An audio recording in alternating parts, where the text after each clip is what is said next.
자, 이렇게 원고를 다 준비했는데 어디서부터 시작해야지 주어진 시간이 끝날까? 갑자기 제가 이게 곤란이 생겼어요. 내일부터 이제 고난주간 특별 새벽기도회가 시작됩니다. 설교 주제를 제가 예수님께서 십자가에서 남기신 마지막 7마디 말씀을 정했어요. 가상 7원이라고 합니다. 그런데 저는 이 말씀을 2020년도 그때 특세 때 말씀을 전한 기억이 납니다. 근데 새벽기도회라 설교 시간이 짧아서 너무 제가 빈약하게 말씀을 전했다라는 생각이 들어서 같은 본문을 그때 못했던 내용을 올해 한번 다시 해야 되겠다 싶어서 이 말씀을 준비했습니다. 가상 7원에 담긴 많은 중에 신학적 의미가 있는데 다 빼버리고 그냥 우리에게 주는 신앙의 교훈이 뭔가를 좀 생각해 봅니다. 예수님이 십자가에 달려서 몇 시간째 혼수 상태에서 죽어가고 있었습니다. 이 정도 고통에 시달리면 사람들이 어떤 말을 합니까? 악을 쓰죠. 소리를 지릅니다. 자기를 고통스럽게 하는 사람을 향해서 저주를 퍼붓습니다. 혹은 자책하기도 합니다. 그런데 예수님은 십자가에서 죽어가면서 뜻밖의 말씀을 하셨어요. 그게 오늘 본문이죠. 아버지, 저들을 사하여 주옵소서. 자신을 십자가에 못 박고 십자가 아래서 자기를 비방하고 조롱하고 저주하는 그 사람들을 용서해달라고 하나님께 기도합니다. 예수님은 지금 최악의 자리에 서 계세요. 그 최악의 자리에서 왜 제일 먼저 용서의 말씀을 하셨을까요? 그 이유는요, 누가복음 6장 45절에 나옵니다. 한번 보세요. 선한 사람은 마음에 쌓은 선에서 선을 내고 악한 자는 그 쌓은 악에서 악을 내나니 이는 마음에 가득한 것을 입으로 말함이니라. 이 말이 무슨 말입니까? 사람은 누구를 막론하고 이 마음에 차곡차곡 쌓여져 있는 것이 말을 통해서 드러난다는 겁니다. 여러분, 평소 여러분의 입에서 가장 나오는 말들 있죠? 그게 왜 나올까요? 여러분 마음에 그 생각을 많이 쌓아 두었기 때문입니다. 그래서 그 말이 나오는 거예요. 예수님이 십자가에 달려서 최악의 고통의 자리에서 사람들의 죄를 용서해 달라고 기도하셨던 것은 평소부터 주님의 마음속에는 이 용서가 가득 채워져 있었기 때문입니다. 그 이유는 예수님이 이 땅에 오신 목적, 그리고 예수님의 사역의 핵심이 다름 아닌 용서였기 때문입니다. 그런데 사람들을 용서해 달라고 기도하는 주님의 모습이 조금은 이상하게 느껴집니다. 왜냐하면 평소 주님은요, 사람들의 죄 용서를 선포하셨어요. 사람들의 죄를 용서해 달라고 하나님께 기도한 적이 없었습니다. 성경 모두를 찾아봐도 그런 말씀 없습니다. 예를 들면 누가복음 7장 보면은요, 주님이 시몬의 집에 초대받았을 때 갑자기 한 여인이 들어오더니 예수님 발에다가 향유를 쏟아붓습니다. 그때 주님이 그 여인에게 뭐라고 말씀하셨습니까? 누가복음 7장 48절입니다. 이에 여자에게 이르시되 내 죄 사함을 받았느니라. 이 말은 주님이 여인의 죄를 용서하신다는 죄 용서를 선포하는 말씀입니다. 그런데 십자가에서는요, 사람들의 죄를 용서한다 선포하지 않고 대신 하나님 앞에 용서해달라고 기도하셨어요. 왜 그랬을까요? 세 가지 이유가 있는 것 같아요. 첫 번째는요, 예수님은 인간의 몸으로 이 땅에 오셨지만 그분은 여전히 하나님이십니다. 하나님이시기 때문에 예수님은 사람들의 죄를 용서한다고 선포하셨어요. 그런데 지금 십자가 위에서는요, 예수님의 하나님 되심을 완전히 포기해버린 겁니다. 십자가에서는 철저히 인간만 되신 거예요. 어떤 신적 능력도 발휘하지 않고 우리와 똑같은 인간이 되셨습니다. 왜 그랬을까요? 십자가 위에서 인간의 죄를 대신해서 죽으시려면요, 하나님이 되시면 안 됩니다. 철저히 인간이 되셔야 됩니다. 인간이 되셔서 고통을 당하고 있었기 때문에 신적인 특권, 신적인 능력을 일절 발휘할 수가 없게 된 거죠. 그래서 주님은 십자가에서 하나님에도 불구하고 인간으로서만 서 계셔야 되기 때문에 사람들의 죄 용서를 선포하지 못하고 대신 하나님께 이 문제를 부탁하신 겁니다. 그러니까는 우리 구원을 위해서 신적 특권, 신적 능력을 주님은 완전히 포기하신 자리가 십자가의 자리입니다. 그리고 그 증거가 주님의 입에서 나온 용서를 구하는 기도였습니다. 두 번째, 주님이 왜 죄 용서를 선포하지 않고 하나님께 용서를 구했을까요? 자신을 십자가에 매달고 손과 발목에 못을 박고 십자가 아래에서 자기를 저주하고 조롱하는 사람들을 용서하는 것이 하나님께 기도해야만 될 정도로 힘든 문제였기 때문입니다. 하나님께 기도할 정도로 이들을 용서하는 것이 너무나 힘든 문제였기 때문입니다. 주님은 하나님이기 때문에 인간의 죄를 용서하는 것은 참 쉬울 것이다 라고 생각을 할 수 있어요. 하나님이기 때문에. 그런데 여러분, 주님에게도 당신을 조롱하고 당신을 십자가에 못 박는 사람들을 용서하는 것은요, 굉장히 힘든 문제였습니다. 쉽지 않은 문제였어요. 그래서 힘들고 쉽지 않는 이 문제를 위해서 주님은 하나님께 기도하신 겁니다. 주님의 이 기도는 우리에게 중요한 것을 알려줍니다. 우리에게는요, 누군가의 잘못을 용서하거나 용서하지 않는 자유의지가 있습니다. 이 말은 용서란 절대 강요될 수 없는 것으로서 자발적으로 해야 된다라는 겁니다.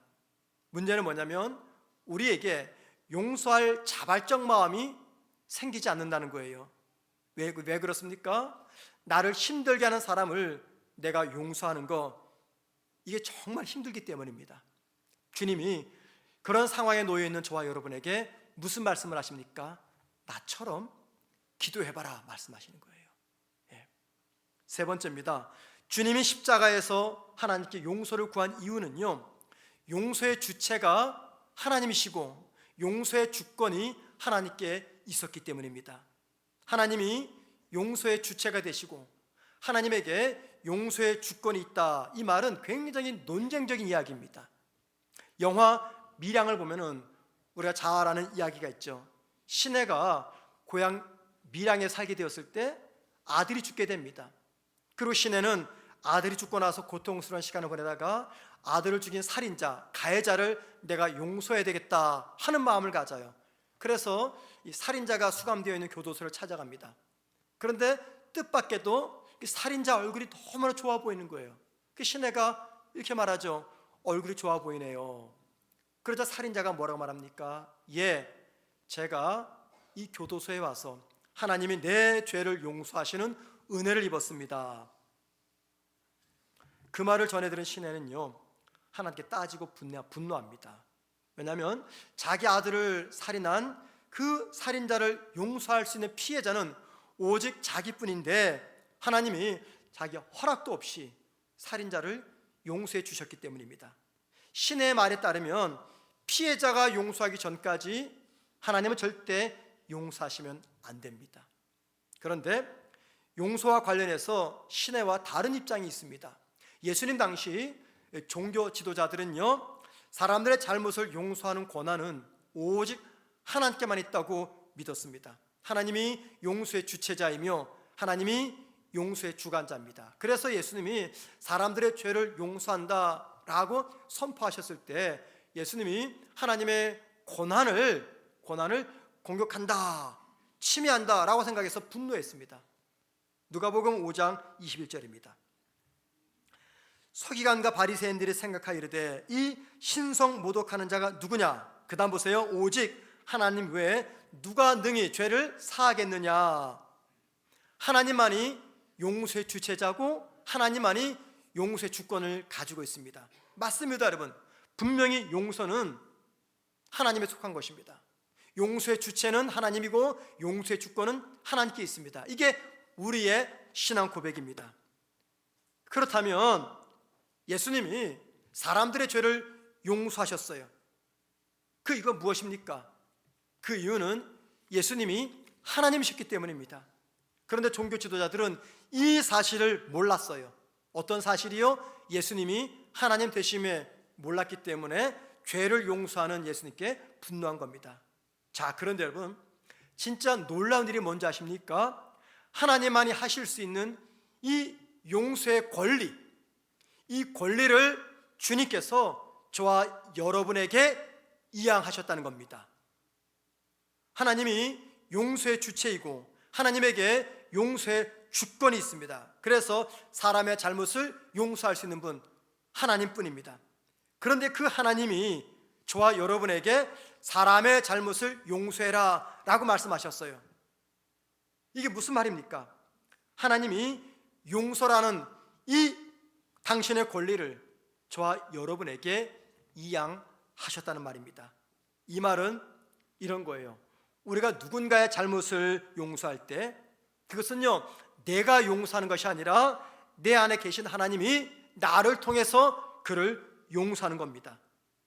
즉, 우리가 용서할 때 우리는 하나님의 대리자가 됩니다. 하나님은 당신께 용서받은 우리를 통해서 당신의 일을 진행하기를 원하십니다. 그러면 여러분, 하나님께 용서받은 우리가 해야 될 하나님의 일, 그게 무엇입니까? 많은 것이 있죠. 그 중에 하나가 누군가를 용서하는 것입니다. 바로 그것이 세상에 하나님을 보여주는 선교적 삶을 살아가는 모습입니다. 여러분, 용서가 쉽던가요? 어렵던가요? 젊을 때는요, 삶이 만만해 보였어요. 만만해 보여. 자신만만했습니다. 그런데 나이가 들면서 뭘 깨닫느냐면 이 삶은 결코 만만하지 않다는 겁니다. 먹고 사는 게 너무 힘들어요. 행복한 가정을 이루는 게 너무 힘듭니다. 좋은 부모 되는 거 너무 힘듭니다. 바른 믿음의 사람 되는 거, 이게 보통 힘든 게 아니에요. 살면서 나이가 들면서 계속 확인하고 절감합니다. 이 삶이 힘들다. 그런데 여러분, 이 삶이 힘든데 가장 힘든 게 뭔지 아십니까? 용서하는 거예요. 용서가 왜 힘들까요? 이유가 있습니다. 누군가가 나한테 잘못한 일에 대해서 처벌하지 않고 그냥 넘어가야 되는 일이기 때문입니다. 누군가가 우리에게 뭔가를 잘못하면요, 우리에게 두 가지의 마음이 공존해요. 첫째는 내가 용서하자.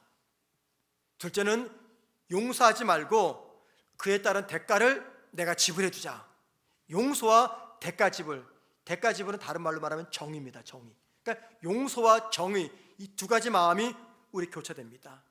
솔직히 피해자의 고통을 생각하면요, 용서하지 말고 정에 입각해서 가해자에게 마땅한 벌을 내려야 됩니다. 용서는요, 가해자에게 내릴 그 형벌을 제하는 행위입니다. 그러니까 결국 이 용서는 정의에 어긋난 일처럼 보입니다. 정의는 반드시 그 대가를 받아야 돼요. 용서는 그 대가를 지불하지 않도록 하는 겁니다. 몇 개월 전에 귀가하던 20대 여성이 무차별하게 폭행을 당했어요. 그리고 이 법원은 그 가해자에게 징역 20년을 선고했습니다. 이게 어떤 사건인지 아세요? 이른바 부산 돌려차기 사건입니다. 다 아시죠? 20대 여성이 엘리베이터를 기다리고 있는데 갑자기 한 남자가 와서 돌려차기로 여자를 폭행했어요. 여자는 그 자리에서 기절하고 말았습니다. 자, 이 장면을 지켜보는데 막 분노가 치밀어 올랐어요. 이 목사가 이러면 안 되는데, 왜냐하면 그 여자가 제 딸처럼 생각이 되는 거예요. 만약에 제 딸이면 그냥 그대로 그냥 거품 물고 쓰러지는 거죠. 맨정신을 볼 수 있습니까? 내 아들이면, 내 자녀면 막 그 생각하니까요, 분노가 치밀어 올라요. 자, 근데 만약에 사법부에서 이 돌려차기 범인을 용서해서 무죄 판결을 내렸다라고 한다면 어떨까요? 전 국민이 분노해서 용서하지 않았을 겁니다. 왜냐하면 그 죄는 절대 용서할 수 없는 죄입니다. 용서보다도 정의에 입각해서 그 대가를 치러야 맞는 거예요. 정의라는 잣대와 피해자의 고통을 생각하면요, 용서는 심히 불편하고 정의에 어긋난 일처럼 보입니다.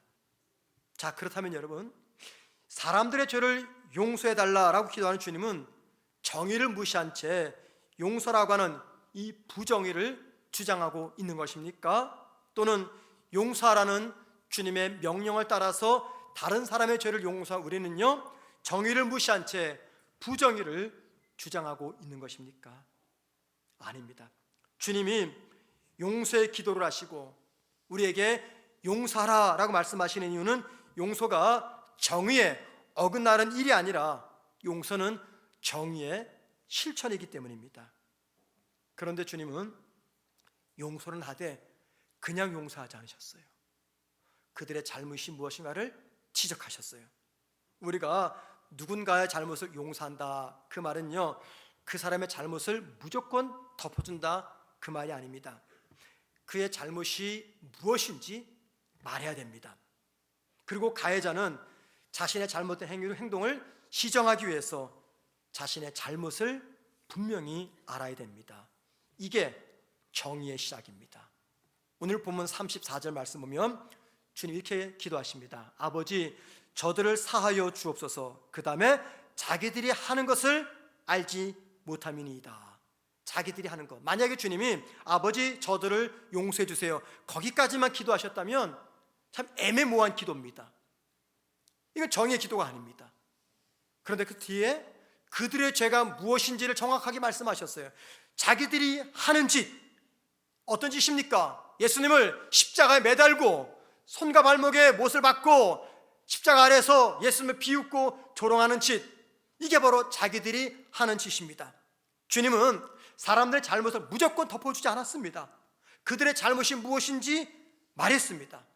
그래서 여러분, 잘못을 말하지 않는 용서는요, 참된 용서가 될 수가 없습니다. 자녀들을 훈육할 때 알았어 괜찮아 넘어가시면 큰일 납니다. 왜? 아들, 딸이 무엇을 잘못했는지를 정확히 알려주셔야 됩니다. 그리고 용서해 주셔야 돼요. 잘못을 말하지 않는 용서는요, 결코 참된 용서가 될 수가 없습니다. 가해자의 잘못을 말하는 것, 이게 정의의 시작입니다. 우리가 누군가의 잘못을 용서해야 되는 이유가 있습니다. 그것은 누군가를 용서하는 나의 용서가 나를 자유롭게 만들기 때문입니다. 용서는요, 가해자를 죄책감에서 살려내는 것이 아닙니다.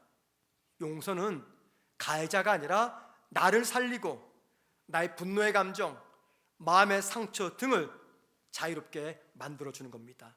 미워하는 원수, 분노하는 대상을 늘 묵상하고 있는데 과연 내가 내 마음에 임한 하나님의 나라를 누릴 수가 있겠습니까?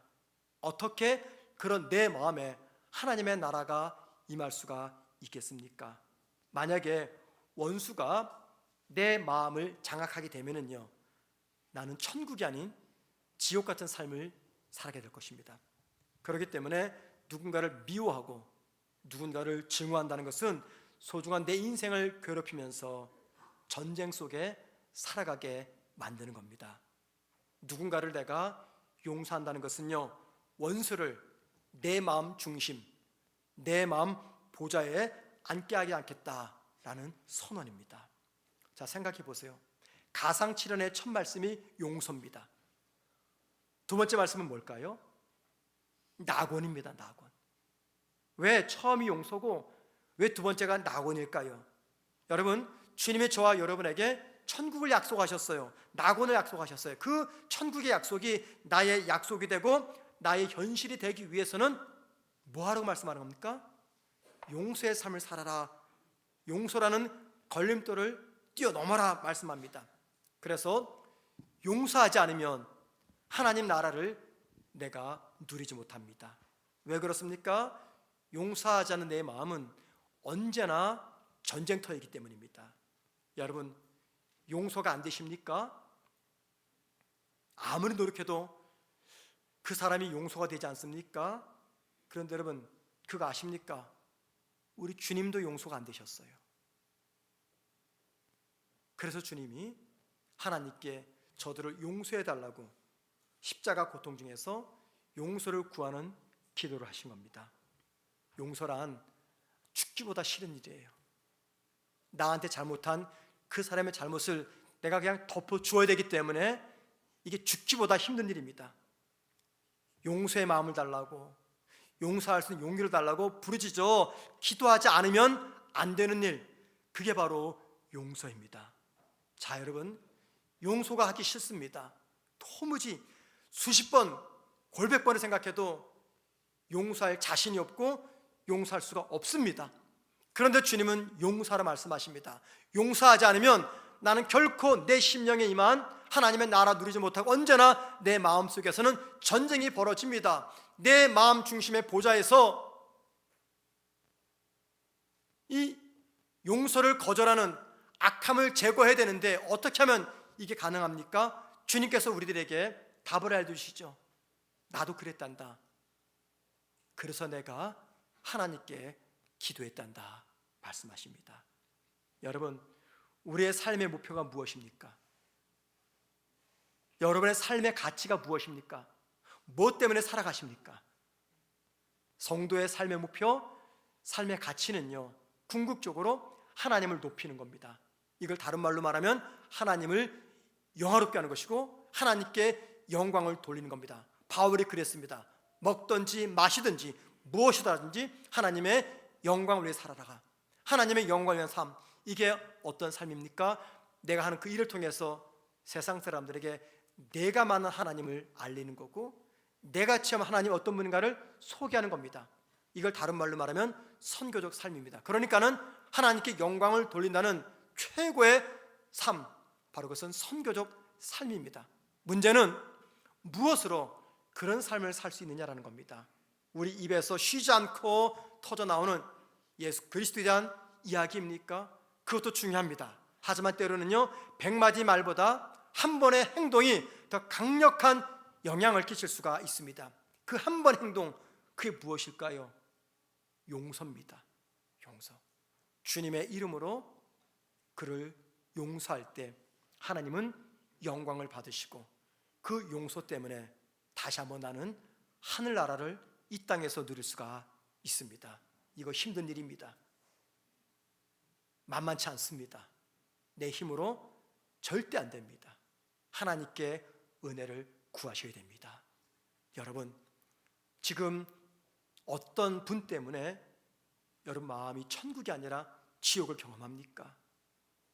누군가를 용서하지 못한 채 계속해서 미워합니까? 여러분, 그를 위해서 용서하는 게 아니라 나를 자유하기 위해서 용서하셔야 됩니다. 이번 한 주간 이 말씀을 기억하면서 내가 용서할 사람이 누군가 기억나신다면 용기를 내셔서 그의 잘못을 이야기하고 그에게 용서를 선포하시는 저와 여러분 되기를 주님의 이름으로 축원을 드립니다.